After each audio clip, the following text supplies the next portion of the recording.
இருக்கிறவங்களுடைய ரத்த குரூப் எப்படி ஒரே மாதிரியாக இருக்குது? அம்மாவது மாதிரியே இருக்கும் அல்லது அப்பாவது மாதிரியே இருக்கும். ஆக அது மாதிரி எப்படி வருதோ அது மேலே உடல் வாகுன்றது கூட அது மாதிரி இருக்கும். உடல் வாகுன்றது அந்த மாதிரி இருக்கும். முழு காரணத்தையும் ஜெனட்டிக் மேலே போடக்கூடாது. அது ஒன் ஆஃப் த ரீசனாக தான் இருக்கும் ஒழிய முழுக்க அப்படித்தான்னு போடக்கூடாது. அது தப்பு. அதெல்லாம் எஸ்கேபிசம் தான் சொல்ல முடியும் நம்ம. எங்கள் அப்பா பரம்பரையில் எல்லாரும் குண்டு தான், எங்கள் பரம்பரையில் எல்லாரும் ஒல்லி தான் அப்படின்னு சொல்கிறதெல்லாம் அது முறை கிடையாது.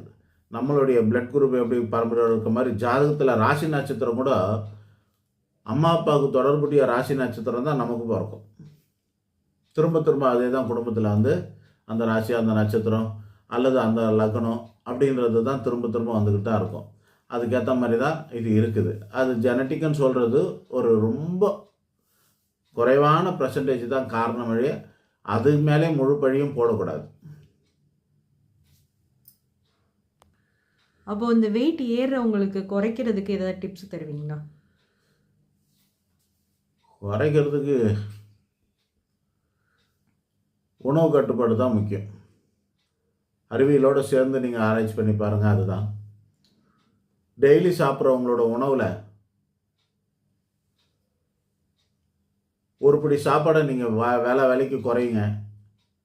அந்த மாதிரி ஒரு பிடி சாப்பாடு அப்படிங்கிறது ஒரு 50 கிராம்னு வச்சுங்களேன். நீங்கள் 3 வேலையும் 50 கிராம் குறைச்சிங்கனாக்கா 150 கிராம் குறைய போகுது. 150 கிராம் ஒரு வேலைக்கு ஒரு நாளைக்கு நீங்கள் சாப்பாடை குறைச்சிங்கன்னா கண்டிப்பாக 10 நாளில் உங்களுக்கு 1 கிலோ வரைக்கும் வெயிட் குறையிறதுக்கு சான்சஸ் இருக்குது.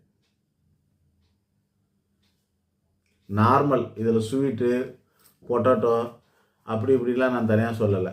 டெய்லி நீங்கள் ஒரு பிடி சாப்பாடு 150 கிராம் சாப்பாடை நீங்கள் ஒரு நாளைக்கு குறைவாக எடுத்துக்கிட்டு ஆரம்பிச்சிங்கன்னா உங்களுக்கு 10 நாள்லேயே 1 கிலோ வெயிட் குறையிறதுக்கு இருக்கும். அப்படி தான் குறையல அப்படின்னா மாதத்துக்கு 1 கிலோவாச்சு கண்டிப்பாக குறையும்.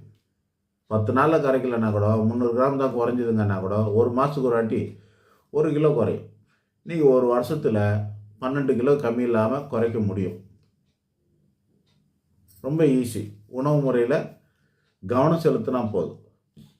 நீங்கள் சாப்பிட்ற ஒவ்வொரு உணவுக்கும் கலோரி இருக்குது.